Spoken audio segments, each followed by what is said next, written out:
오늘 읽으신 본문의 말씀을 가지고 성경이 믿음을 말하는 이유, 성경이 믿음을 말하는 이유. 성경은 왜 믿음이라는 단어를 동원해서 믿음에 대한 이야기를 우리에게 전하고 있는가? 왜 하필 믿음이라는 단어를 동원했으며 믿음에 대한 이야기를 하고 있는가? 성경이 믿음을 말하는 이유. 이러한 제목을 가지고 함께 은혜를 나누어 보고자 합니다. 우리에게 주신 구원은 하나님의 의지와 하나님의 지혜에 의한 것입니다. 하나님의 의지, 우리를 구원하시고자 하시는 하나님의 의지, 그리고 그 구원을 이루어 나감에 있어서는 사람의 어떠함을 전혀 동원하지 아니하시고 오직 하나님의 지혜로서 하나님의 능력으로서 이루셨다라는 것입니다. 그러면서 성경은 이 구원이 우리가 상상조차 할 수 없는 방법에 의해 이루어졌다라고 말합니다. 우리가 눈으로도 보지 못하고 귀로도 듣지 못하고 마음으로도 생각하지 못하는, 우리가 상상조차 할 수 없는 그러한 방법을 동원하셔서 이루셨다. 그러한 관점에서 성경이 율법으로는, 내 행위로는, 내 실력으로는 결코 구원에 이룰 수 없다라고 강조하여 말하는 것은 우리의 행위의 어떠함으로는 결단코 구원이라는 것을 만들어낼 수 없다라는 얘기를 하고 있는 것입니다. 우리의 행위의 어떠함으로서는 결코 구원을 만들어낼 수 없다. 왜 그렇습니까? 우리 인간은 죄밖에는 만들어내지 못하는 존재이기 때문입니다. 삐뜩하면 죄를 만들어냅니다. 삐뜩하면 죄를 만들어낸다. 무슨 말입니까? 삐뜩하면 그 인생에서 하나님이 없어진다라는 것입니다. 죄가 뭐라고 그랬습니까? 하나님 없음, 하나님 없음. 굳이 노력하지 않아도, 굳이 애쓰지 않아도 내 삶에서 하나님이 없어지는 일은 너무나도 빈번하게 일어난다라는 것입니다. 내가 내 삶에서 하나님을 없애려고 굳이 노력하거나 굳이 애쓰지 않아도 습관적으로 우리는 내 삶에서 하나님을 지워버립니다. 하나님 없이 살아간다라는 것입니다. 이게 인간이 죄밖에 만들어내지 못한다라는, 죄밖에 만들어내지 못하는 존재이다라고 하는 증거입니다. 그러니까 여기서 죄라는 것은 그저 도덕성에 조촉되는 행위를, 그것만을 말하는 것이 아니다라는, 우리는 죄라면 도둑질하고 욕하고 훔치고 뭐 이런 거, 도덕성에 조촉되는 것들만 떠올리기 십상인데, 성경이 말하는 죄는 하나님 없음이라는 것을 제가 늘 강조해 왔습니다. 그런 관점에서 사도 바울은 하나님의 하나님 되심에 대한 그 거부와 외면이 죄의 핵심이 되는 내용이라고 지적합니다. 하나님을 거부하고 하나님을 외면하는 것, 하나님께서 인도하시기 위한 그 손을 내미시는데 그 손을 거부하고 하나님의 그 사랑을 외면하는 것, 그것이 죄의 핵심되는 내용이다라는 것입니다. 곧 하나님을 인정하지 않는 것, 하나님을 따르지 않는 것 자체가 죄라는 것입니다. 나는 도덕성에 저촉된 일을 한 적이 없는데요, 하나님 안 따랐잖아, 하나님 인정하지 않았잖아 라는 것, 그게 죄라는 것입니다. 그리고 로마서는 그런 우리 인류가 하나님의 진노 아래 있다라는 것은 너무나도 자명한 일이다 라고 말하고 있다라는 것입니다. 왜요? 삐뜩하면 하나님이 사라지니까. 그 생각에서, 그 걸음에서, 그 인생에서 하나님 없이 결정하고 하나님 없이 선택하고 하나님 없이 걸어갈 때가 너무나도 많이 있다라는 것입니다. 그러나 우리가 지난 시간 살펴보았던 것처럼 로마서 3장 21절은 그러나 이제는 이라는 단어를 통해 그 국면을 완전히 뒤집어 버립니다. 즉 우리가 우리 스스로의 처지에 대하여 아무런 대책이 없을 때 하나님께서 아들을 보내시는 그 지혜, 아들을 보내시는 그 지혜, 곧 율법 외에 하나님의 한 의라고 하는 예수 그리스도를 통한 구원을 이루어 내셨다라는 것입니다. 우리에게 대책이 없을 때, 우리에게 방법이 없을 때 하나님께서 아들을 보내시는 그 지혜로 말미암아 우리를 구원해 내셨다라는 것입니다. 그리고 성경은 이 구원이 그렇기 때문에 하나님의 은혜에 속하여 있다라고 말하는 것입니다. 이 구원에 있어서는 우리의 지분이 아예 없습니다. 조금도 없습니다가 아니라 아예 없습니다. 아예. 구원에 있어서만큼은 우리의 지분이 아예 없습니다. 아예. 예.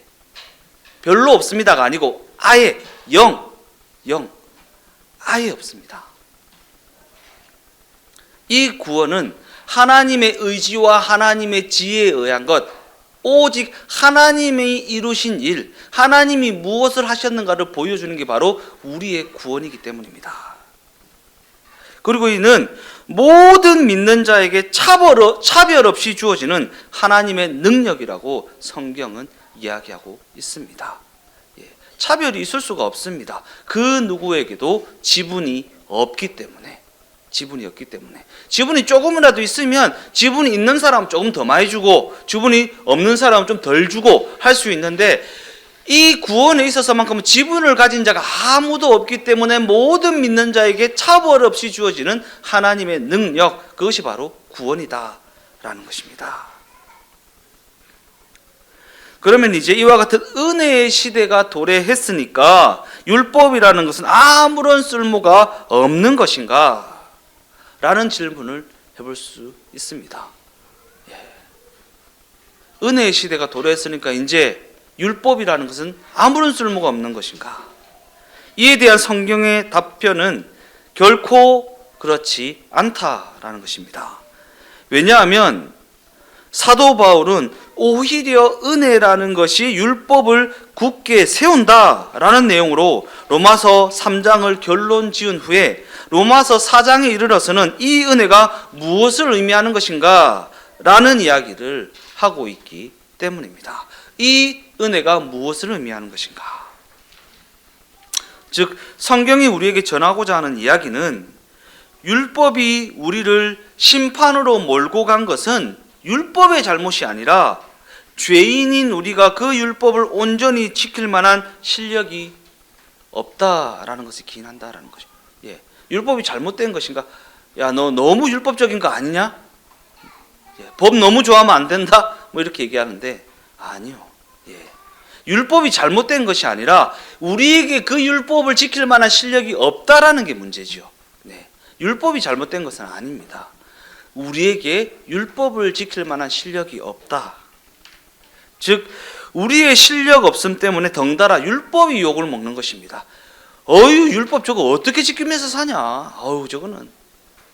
우리의 실력 없음 때문에 덩달아 율법이 욕을 먹는다. 이처럼 율법은 우리가 하나님의 영광에 미칠 만한 실력이 없다라는 것을 지적하는 역할을 합니다. 우리에게 율법을 온전히 지킬 만한 실력, 곧 하나님의 영광에 이를 만한 실력이 우리에게 없다라는 것을 가르쳐주는 역할을 하는 것이 바로 율법이다. 그에 대해 은혜라는 것은 그렇게 실력 없는 우리를 하나님이 당신의 실력으로 그 영광의 자리로 이끌고 계시다라는 것을 이야기하고 있습니다. 율법은 우리에게는 하나님의 영광에 이를 만한 실력이 없다라는 것을 가르쳐주는 역할을 하고, 은혜는 그 실력 없는 우리를 하나님께서 어떻게 그 영광의 자리에 이끌고 가고 계신가를 보여준다라는 것입니다. 그래서 로마서 3장 31절에는 이렇게 이야기합니다. 그런즉 우리가 믿음으로 말미암아 율법을 파기하느냐? 그럴 수 없느니라. 도리어 율법을 굳게 세우느니라. 율법을 굳게 세운다라는 것이 무슨 말이냐면 율법의 역할을 충실하게 한다라는 거예요. 율법의 역할을 충실하게 한다. 충실하게 하게 한다. 율법은 무슨 역할을 한다고요? 우리에게 실력 없음을 보여주는 역할. 실력 없음을 성실하게 보여주니까 은혜가 작동하게 만드는 것입니다. 우리에게 조금이라도 실력이 있고 능력이 있고 그 자리에 이를 만한 그 어떤 건덕지라도 조금만 있으면 은혜가 작동할 수가 없어요. 근데 율법을 굳게 세우느니라. 율법의 역할이 충실해진다. 우리에게 실력 없음이 분명해진다. 그러니까 우리는 은혜로만 살아야 된다. 라는 이런 어떤 역할 말입니다. 즉 이는 율법과 은혜가 같은 맥락의 이야기를 하고 있다라는 것입니다. 율법과 은혜가 완전히 다른 이야기를 하고 있는 것이 아니라 율법과 은혜가 같은 맥락의 이야기를 하고 있다. 그러한 관점에서 성경은 불의를 행하는 자들에게 임하는 하나님의 진노가 결과적으로는 하나님의 은혜라고 말하는 것입니다. 불의를 행하는 자, 하나님을 무시하고 하나님을 인정하지 않고 하나님을 따르지 않는 자들에게 하나님의 진노가 임하는 것은 결과적으로는 하나님의 은혜이다. 왜냐하면 하나님의 그 진노는 그냥 내버려 두면 필연적으로 파멸에 이를 수밖에 없는 우리 인류에게 하나님이 진노와 징계를 통해 그 길이 잘못되었다라는 것을 가르쳐 주시는 하나님의 은혜의 손길이기 때문입니다. 변수에 부딪힙니까? 뭔가 망하고 있습니까? 하나님의 진노와 징계를 통한 하나님의 은혜의 손길이라는 것을 잊지 마십시오. 성경이 말하는 가장 무서운 징계는 뭔지 아십니까? 가장 무서운 징계예요. 내버려 두사. 잘못 가고 있는데도 내버려 두사. 사랑하는 자가 잘못 가고 있으면 결코 내버려 두지 않습니다. 근데 내버려 두사가 그 인생에 임하면 그것만큼 무서운 게 없다라는 것입니다. 그러니까 불의를 행하는 자, 하나님의 길을 따르지 않고 하나님의 인도하심을 인정하지 않고 하나님의 하나님 되심을 무시하는 그 인생에 변수라는 하나님의 징계와 진노가 임하고 있다는 것은 하나님이 그를 사랑하신다, 하나님의 그 은혜의 손길로 그를 붙들고 계시다라는 증거이다 라는 것입니다.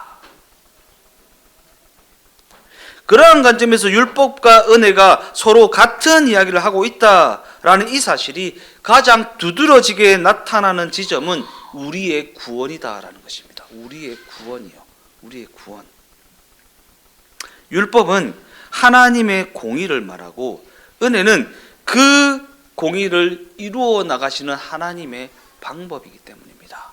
하나님의 공의, 하나님의 하나님 되심, 하나님의 살아계심, 하나님의 주인 되심, 하나님의 높고 위대하심, 그것을 이루어 가시는 하나님의 방법이 바로 은혜이다. 은혜.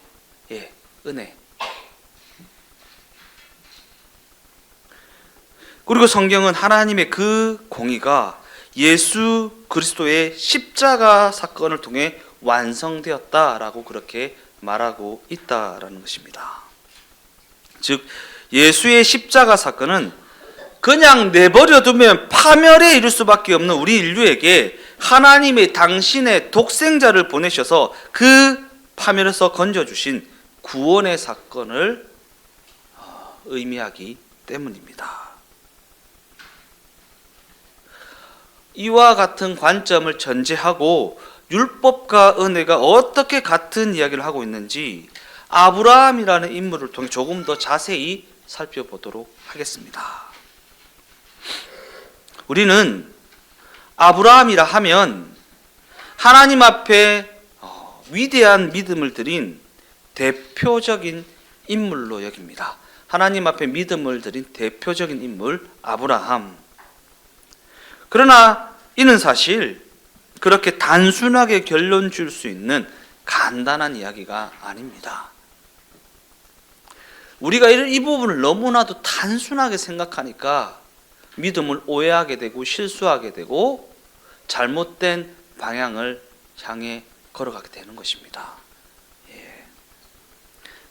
이 부분은 하나님 앞에 믿음을 드린 대표적인 인물, 그렇게 단순하게 결론 지을 수 있는 이야기가 아니다. 왜냐하면 우리가 살펴보고 있는 로마서는 우리 인간에게는 희망이 없다, 하나님을 찾는 자도 없고 의를 행하는 자도 없다라는 사실을 전제하고 있기 때문입니다. 우리 인간에게는 희망이 없다. 그러기에 이와 같은 관점에서는 아브라함 또한 그저 하나님의 심판 아래 놓여진 사람에 불과하다라는 것입니다. 하나님의 심판 아래 놓여진 사람에 불과하다. 아브라함이 하나님의 부르심을 받는 장면은 창세기 12장에서 다뤄지고 있습니다.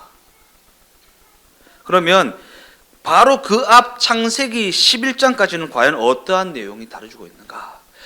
아브라함이 창세기 12장에서 부름을 받는데 그 이전까지는 어떠한 내용이 다뤄지고 있는가? 우리가 잘 알다시피 1장과 2장에서는 창조의 이야기가 다뤄지고 있고 3장에서는 인류의 타락 이야기가 다뤄지고 있습니다. 이어서 가인이 동생 아벨을 쳐 죽인 사건, 자신의 탐욕을 자랑하고 서로가 서로에게 악한 일을 행하는 인류의 타락으로 말미암은 현상이 그들의 현실에 적나라하게 드러나고 있다라는 것입니다. 인류의 타락으로 말미암은 현상이 그 현실에 적나라하게 드러나고 있다. 타락으로 인해 너무나도 두렵고 너무나도 혼란스러운 세상이 되어버리고 말았다라는 것입니다. 이때만 그렇습니까? 아니요. 지금도 그렇잖아요. 지금도 그렇잖아요.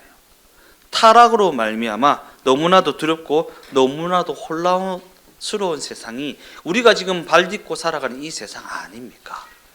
이 세상 아닙니까? 그래서 창세기 6장에 이르게 되면 하나님의 창조의 목적에 부합하는 삶을 사는 인간이 하나도 없는 지경에 이르게 됩니다. 하나님의 창조의 목적에 부합하는 삶을 살아가는 사람이 하나도 없다. 창세기 6장 5절에서 7절까지의 말씀입니다. 여호와께서 사람의 죄악이 세상에 가득함과 그의 마음으로 생각하는 모든 계획이 항상 악할 뿐임을 보시고 땅 위에 사람 지었음을 한탄하사 마음에 근심하시고 이르시되 내가 창조한 사람을 내가 지면에서 쓸어버리되 사람으로부터 가축과 기는 것과 공중의 새까지 그리하리니 이는 내가 그들을 지었음을 한탄함이라 하시니라. 이때만 그런 겁니까? 이때만 그래요? 아니요. 지금도 그래요. 지금도 그래요. 지금도 그래요. 그리고 결과적으로는 노아 홍수라는 하나님의 심판이 임하게 되었던 것처럼 우리도 지금 심판을 향해 가고 있잖아요.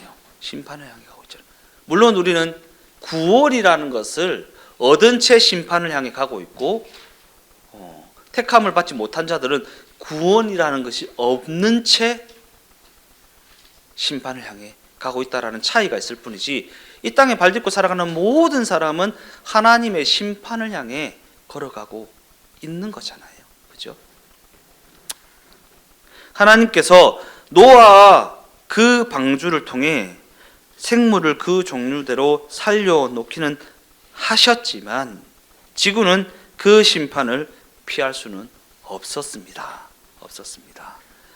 구원, 노아의 방주, 우리가 방주가 주어진 인생이잖아요. 그죠? 방주가 천국에 들어간 인생은 아니잖아요. 방주가 주어진 채 심판을 향해 걸어가고 있는 거잖아요. 노아는 홍수 심판이 마무리된 후에 하나님 앞에 제단을 쌓고 번제를 드립니다. 그 내용이 창세기 8장 20절에서 21절까지 기록되어 있습니다. 노아가 여호와께 제단을 쌓고 모든 정결한 짐승과 모든 정결한 새 중에서 제물을 취하여 번제로 제단에 드렸더니 여호와께서 그 향기를 받으시고 그 중심에 이르시되 내가 다시는 사람으로 말미암아 땅을 저주하지 아니하리니 이는 사람의 마음이 계획하는 바가 어려서부터 악함이라. 내가 전에 행한 것 같이 모든 생물을 다시 멸하지 아니하리니 땅이 있을 동안에는 심음과 거둠과 추위와 더위와 여름과 겨울과 낮과 밤이 쉬지 아니하리라.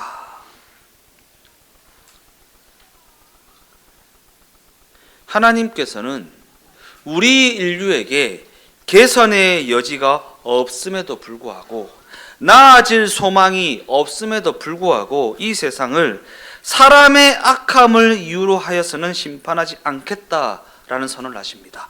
사람의 실력 없음으로 말미암아서는 심판하지 않겠다라고 선언하십니다.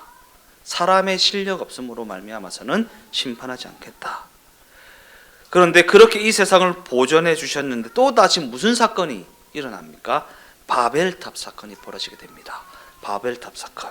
이 사건도 한번 우리가 읽어보겠습니다. 창세기 11장 1절에서 9절까지의 말씀입니다. 온 땅에 언어가 하나요 말이 하나였더라. 이에 그들이 동방으로 옮기다가 시날 평지를 만나 거기 거류하며 서로 말하되 벽돌을 만들어 견고히 굽자 하고, 이에 벽돌로 돌을 대신하여 역총으로 진흙을 대신하고, 또 말하되 자 성읍과 탑을 건설하여 그 탑 꼭대기를 하늘에 닿게 하여 우리 이름을 대고 온 지면에 흩어짐을 면하자 하였더니, 여호와께서 사람들이 건설하는 그 성읍과 탑을 보려고 내려오셨더라. 여호와께서 이르시되 이 무리가 한 족속이요 언어도 하나이므로 이같이 시작하였으니 이후로는 그 하고자 하는 일을 막을 수 없으리로다. 자, 우리가 내려가서 거기서 그들의 언어를 혼잡케 하여 그들이 서로 알아듣지 못하게 하자 하시고, 여호와께서 거기서 그들을 온 지면에 흩으셨으므로 그들이 그 도시를 건설하기를 그쳤더라. 그러므로 그 이름을 바벨이라 하니 이는 여호와께서 거기서 온 땅의 언어를 혼잡하게 하셨음이니라. 여호와께서 거기서 그들을 온 지면에 흩으셨더라. 이 결과로 이렇게 나누어져서 사는 이 세상이 지금 형성되게 된 것입니다. 사람들이 많이 모이고 그를 통해 권력이라는 것이 생기게 되면 거기에는 필연적으로 추악한 부패가 일어나게 됩니다. 권력이라는 것이 생기게 되면 부패가 일어나게 된다. 그래서 부패하지 않는 권력이라는 것은 없다라는 말이 있는 것입니다. 그리고 우리는 이와 같은 부패를 역사와 현실에서 목도하고 있지 않습니까? 역사 속에서 그 권력들이 어떻게 부패했는가? 현실에서, 지금 이 현실에서 그 권력을 진 자가 어떻게 부패하고 어떻게 추악한 짓을 행하는가를 보고 있지 않습니까? 그러면 권력을 키우지 않으면 되는 거 아닙니까? 그래도 부패합니다. 그래도 부패합니다. 왜냐하면 우리 인간은 아무것도 하지 않아도 부패할 수 없는 존재이기 때문입니다. 물론 설마 그 정도까지 부패하겠습니까? 라는 생각을 할 수도 있겠지만, 이는 인간의 본성에 대해 가진 일말의 기대감에서 비롯된 생각이지 사실은 아닙니다. 일말의 기대감, 사람이 그런 짓까지 하겠나? 이렇게 사람이 그런 짓까지 하는, 사람을 모르는 것이죠. 모르는 것이죠. 사람을 잘 몰라서 일말의 기대를 가지는 것 뿐이지,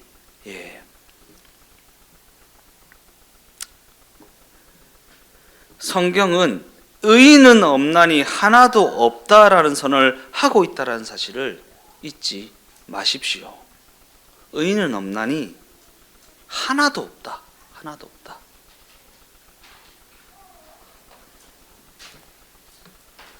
이는 우리 모두가 성경의 이 선언에 그 누구도 예외 없이 항복할 수밖에 없다라는 의미입니다. 의인은 없나니 하나도 없다라는 말은 저 사람 아니다, 이 말이 아니고 나도 아니다 라는 거예요. 저 사람 아이고 세상에 성경에 의인은 없다 했다. 저 사람한테 기대하지 마라. 가 아니고 나도 의인이 아니다라는 얘기. 나한테도 실력이 없다.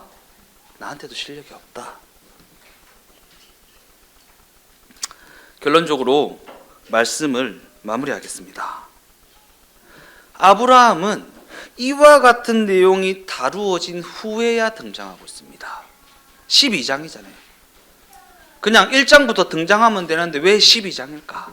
이와 같은 내용을 전제한 다음에 아브라함의 역할이 있기 때문입니다. 하나님이 아브라함을 부르신 그 일을 통해 아무런 대책이 없고 아무런 희망이 없는 인류의 현실에 당신의 일을 시작하셨다라는 의미입니다. 창세기 15장 7절 말씀을 다 같이 한번 읽어보겠습니다.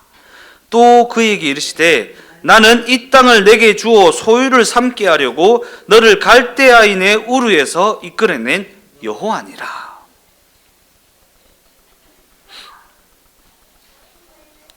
이 말씀이 무엇을 의미하는 말씀이냐면요, 모든 일의 주인이 하나님이시다. 모든 일의 주도권은 하나님에게 있다라는 이야기를 하고 있는 것입니다.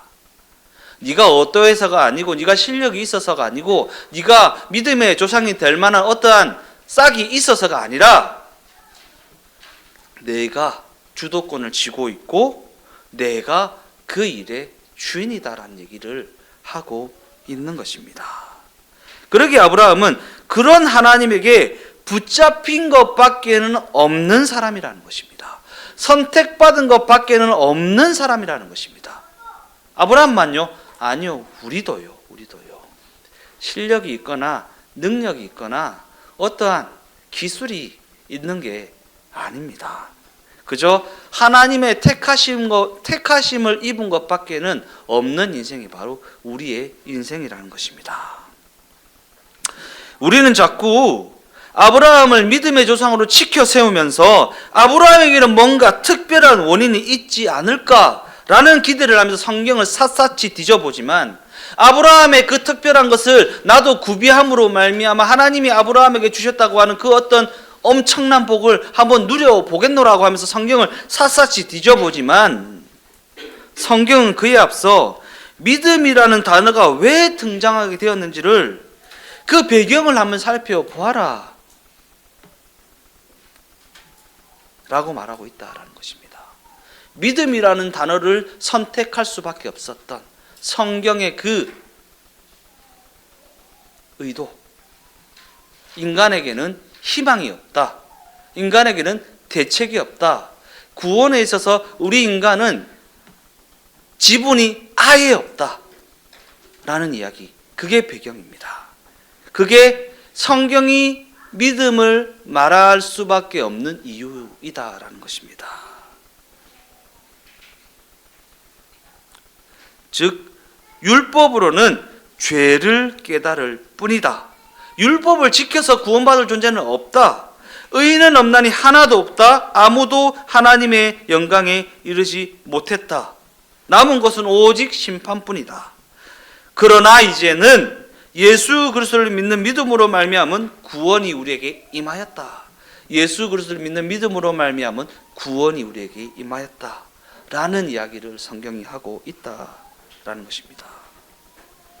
성경이 이렇게 너무나도 분명하게 이야기하고 있음에도 불구하고 우리는 내가 믿었다, 내가 기도했다, 내가 헌신했다 라는 부분을 강조하면서 신앙 행위를 원인으로 삼으려 한다라는 것입니다. 마케팅에 속으신 거예요. 약장수한테 속은 겁니다. 지금까지요. 그죠? 신앙, 뭐 사업하다가 사기 당할 수 있고요. 물건 사다가 사기 당할 수 있어요. 근데 신앙에는 사기를 당하시면 안 됩니다. 안 됩니다. 지금까지 얼마나 사기를 당하셨어요?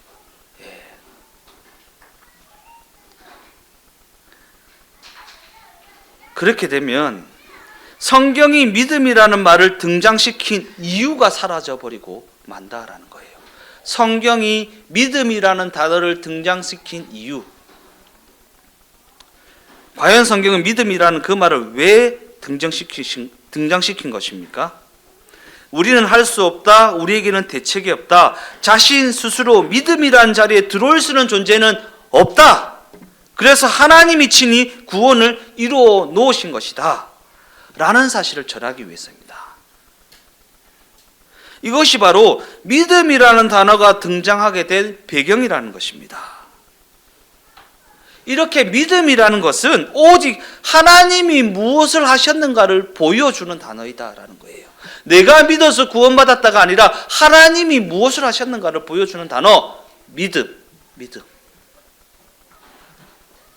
그러기에 아브라함이라는 그 사람에게서 어떠한 근거를 찾으려 하지 마십시오. 아브라함이라는 그 사람에게 근거를 찾으려 하지 말라.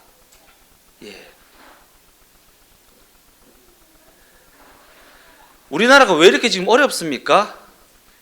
특정 사람에게서 근거를 찾으려고 하니까 그런 거 아닙니까? 나쁜 놈이든 착한 놈이든 사람에게서 근거를 찾으려 하지 마십시오. 그 놈이나 이 놈이나 저 놈이나 요 놈이나 다 실력 없는 죄인입니다.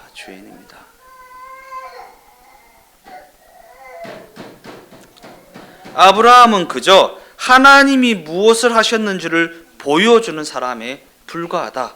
이 세상 모든 사람은 믿든지 아니 믿든지 하나님이 무엇을 하셨는지를 보여주는 도구에 불과하다. 하나님이 무엇을 하셨는가. 그러기에 이는 우리 또한 하나님이 무엇을 하셨는지를 보여주는 존재가 되어져야 한다. 그것이 바로 하나님의 창조의 목적에 부합하는 삶이다라는 거예요. 하나님이 무엇을 하셨는지를 보여주는 것. 내가 얼마나 기도했는지, 내가 어떻게 믿었는지. 제가 간증 집회에 극혐하죠. 내가 어떻게 믿었는지. 간증 집회는 하나님이 무엇을 하셨는지를 보여줘야 되는 건데 내가 어떻게 믿었는지, 내가 어떻게 예수 믿었는지, 내가 어떻게 성공했는지, 내가 어떻게 믿어가지고 어떻게 기도해가지고 어떻게 성공해가고 이렇게 됐는지. 그러니까 유명하고 잘되고 그런 사람만 간증에 서죠. 하나님이 무엇을 하셨는지를 보여주는 간증이라면 못 쓸 사람이 어디 있습니까? 다 서죠. 근데 간증 집회에는 저 같은 사람은 안 불러주더라고요. 저 같은 사람 안 불러줘요. 왜요? 네임밸류가 떨어지거든요. 간증 집회에는 네임밸류 있는 사람들만 서잖아요. 그들이 어떠한 신앙 행위를 통해 거기 서게 됐는지 그거 선전하려고요. 아, 그럼 나도 저 행위를 하면 저기 설 수 있겠구나라는 약을 팔려고요. 신앙에는 사기를 당하시면 안 됩니다. 우리 주동행교회 각 사람이 오직 하나님이 무엇을 하셨는지를 보여주는 인생이 됨으로 말미암아 하나님의 창조 목적에 부합하는 삶이 되어지기를 예수님의 이름으로 축원드립니다.